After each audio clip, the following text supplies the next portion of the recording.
Hello, my friends. It's Glenn Cunningham here from Real Estate Design for Seniors again. Just want to talk today a little bit about how do I find a community for my retirement. And as I've often said previously, all of these things begin with a serious conversation. It is really a lot better at the end of the day if we've got all the people involved with where we're going to be and how we're going to live and what our lifestyle is going to be like. So you have all the stakeholders on the same page. And that particularly means your spouse, maybe your kids, maybe your best friend, but a small group of people. And the question always starts with, is moving out of my current area the right thing for me? Because you don't have to downsize to outside of the area. You can downsize within your area, possibly. The other thing to do is don't keep it a secret. Talk to people. Talk to people who have done it. Talk to people who are thinking about doing it. Uh, they don't have to know all the details, but talk to them and find out why they're doing what they're doing, how they found things, and if there was things. Because even if it's something that they didn't like, you might say, well, that wouldn't bother me. That's fine for me, and vice versa, right? Financial situation is part of their move, and it usually is. It can be a positive, it can be a negative, but it's usually involved. Don't be afraid to talk to a realtor, someone that you can really trust, that is going to give you the straight goods. Here's how much you're going to have out of the house when you're finished. Here's what the benefits of what you're doing. Possibly an accountant, if there's some tax implications or whatever. Possibly a financial planner. And the reason for a financial planner and accountant is because you may have residue funds out of your home that you're currently living in that'll help you in your retirement. It's not that these people are making your decision at all in any way, shape, or form. It's that it's information gathering that you're doing in order for you to make a better decision on what you have, and they can probably also just be a good sounding board for what you're doing and talk about it. Sometimes it matters about your financial health as well as your physical health on if you move, where you move, and what the reasoning for your move is. And I'm going to suggest that you are open-minded to this. Again, I've said several times, people often stand in their own way of having a more comfortable retirement. I'm going to stay in this home forever. I'm never moving. This will be the last move that I'll ever make. Not necessarily smart thinking, in my opinion. If you have myself, I go back to myself. I'm in good health, good physical health. My family history is such that health history is such that Liz is probably going to have to put up with me for quite a while, and I'm in good shape now. So I need to take that into consideration for where and when and what my options are available to me in a move. Make that part of your lifestyle. Make that part of your decision making. That's why, again, it's good. Sometimes it's a good thing to think about it early enough so you can get the maximum you want out of your life. Contrary to that, I had a couple of friends of mine, actually, and friends for a long time, and they wanted to stay in their home, and I was very concerned about this because they had mobility issues, and I kept saying to them, I'm not comfortable with this. I don't like this. I wish you would consider moving into a bungalow. Eventually, circumstances got to a point where they just could not navigate the stairs anymore, and they had to make that move.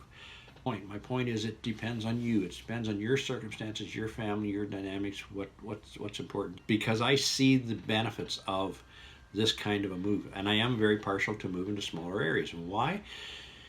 You got a home here. You don't need much of a home in the Toronto area. Average price of a detached home in Brampton, Mississauga. Brampton just under $1 million. In Mississauga just over $1 million. You move to Wasaga Beach for $450,000, $500,000. You got a lovely home, and what's wrong with that? What's wrong with taking $500,000 and investing it someplace and allowing yourself to have a better retirement? Just makes perfect sense to me. And depends on who you are and what your situation is, what your health situation is, and all of that kind of stuff. But there's lots of amenities up there. There's lots of good doctors up there. And I'm not recommending Wasaga Beach in particular, but I am saying small areas like that, in our experience, again, is going up there. Great doctor.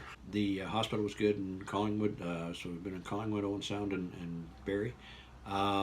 So it's good from that perspective. But getting involved in the community, we used to laugh because we'd say, well, if we went to the grocery store, like there's no such thing as running over to the grocery store, we'll be back in 15 minutes.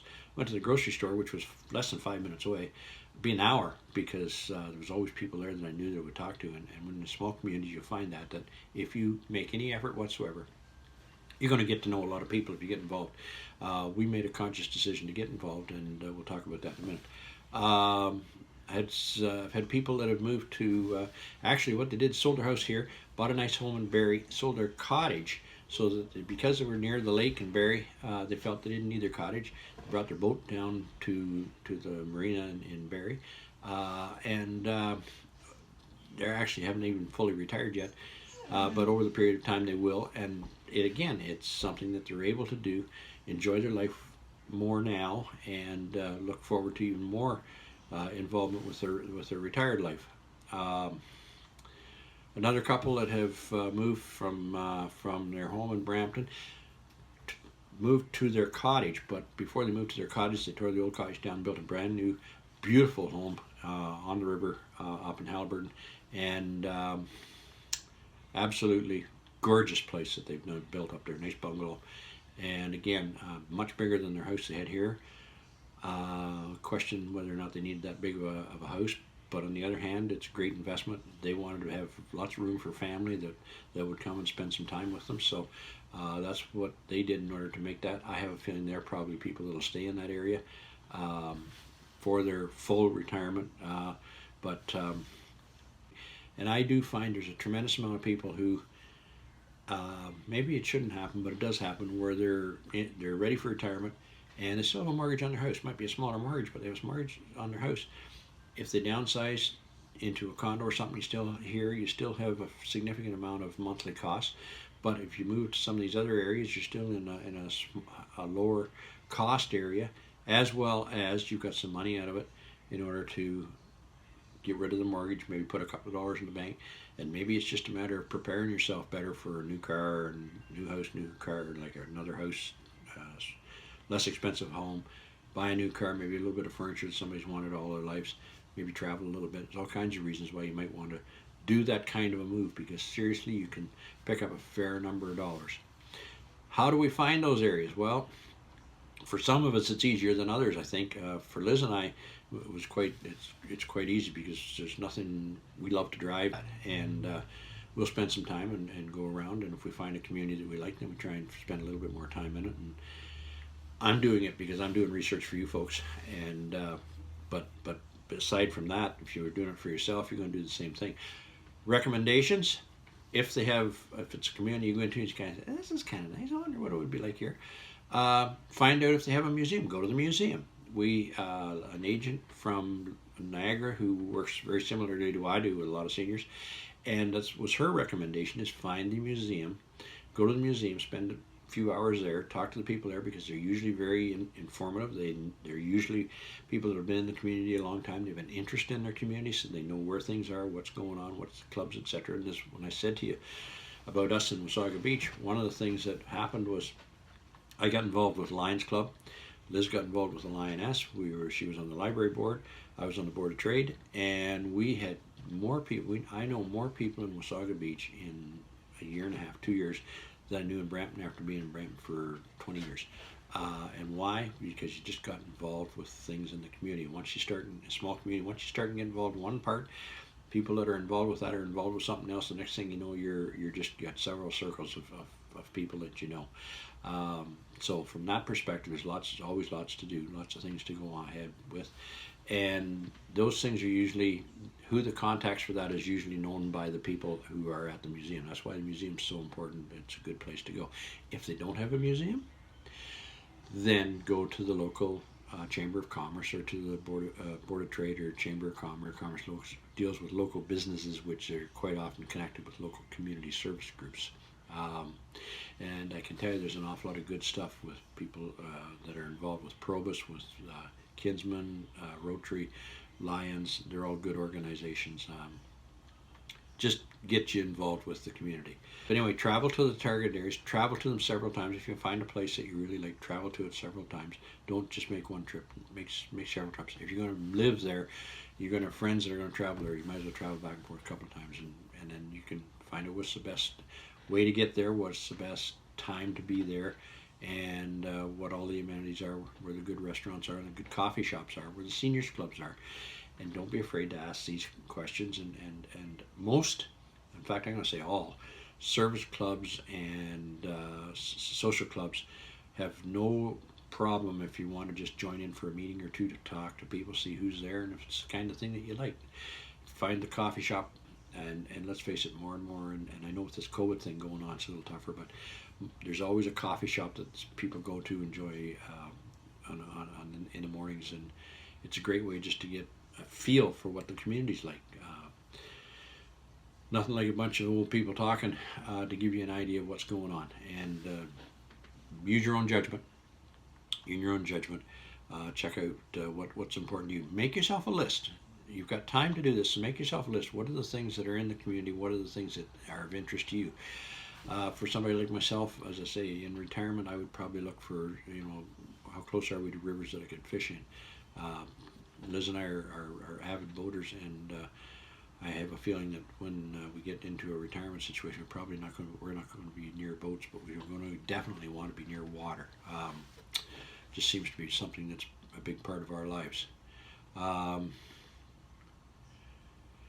If you start to think this is a place that you'd like to be, then you got to look at the real estate aspect of things and what's the price points, etc., etc. That's really easy to do today. You go on realtor.ca and you find the town that you want to go to, and you just start checking out prices. And there's usually lots of good pictures on there. It's not necessarily the answer, but it gives you an idea. If you're looking into downsizing, it's going to be very helpful for you to pull out $200,000-$300,000 from your house to enjoy more of your retirement. Then you just simply look in that price range and see if there's something that's acceptable to you. Also, I'm going to suggest very strongly, clear your head of what you want for a house. I have so many people that say, oh, I'm not going to move into a townhouse. I'm not going to move into a semi. I've been in a detached house all my life. True. But if it helps you do some other things in your life and live more comfortably because you got financial benefit from it, the new homes are so well insulated and whatnot, it's not a big issue. Plus the fact that if you're in the right kind of a community, if it's all older folks, we know that the parties are all over by 8:30, 9 o'clock at night anyway, so it's not a big deal. Just open your mind to stuff a little bit. Be a little bit more, let me think about this, let me be realistic with it. If you have any thoughts of this kind of stuff and you have questions, that's what I'm here for. And then people say, well, what if I make a mistake? Well, what if you do make a mistake? I'm sure it's not the first mistake you've made. You've got through life a whole lot easier than I have if you haven't made any mistakes. But I'll give you an idea of somebody that thought they had made a mistake. I sold them a home when I was up in Wasaga Beach several years ago, and they seemed to enjoy it. I didn't realize it. Next thing I know, they're calling me. They want to move back to the general area where they came from. They moved up from Mississauga, I believe it was, and so we sold their house there and moved them into one up in Wasaga Beach. And then they decided they wanted to come back because they had family and they thought it would be better to be closer to the grandchildren and . And I was surprised because I thought they were really enjoying the lifestyle in Wasaga Beach. And but anyway, it's up to them. I mean, it's not up to me, it's up to them. So they did. They sold their home and moved back towards the GTA. And after a few years, and I was back down here again, and I get a note from them that they've moved back to Wasaga Beach. So what happens if you make a mistake? You just fix it. And sometimes we make two mistakes. I'm not sure they've actually made a mistake. Things just changed, and they did what they needed to do for themselves and their family. And that's what it's all about. And that's one of the things that I want people to understand is nothing is forever anyway. So do what's the best for you at the time. Anyway, that really wasn't, but it is. My time is up, and so I'm just going to suggest that you check out the rest of the videos that are on our website, realestatedesignforseniors.com. We're also, they'll be uploaded on Facebook, so they're all on Facebook as well. But the best place probably is you can just go through them as you want to on subject matters. And we try and touch on a whole bunch of subjects. We try not to be as long as this, but it's hard because I want to get the information out to you and I want to make the information complete.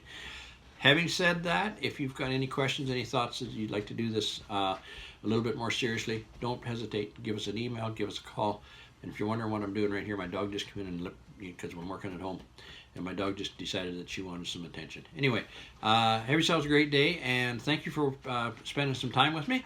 And as I say, give us a call, give us an email.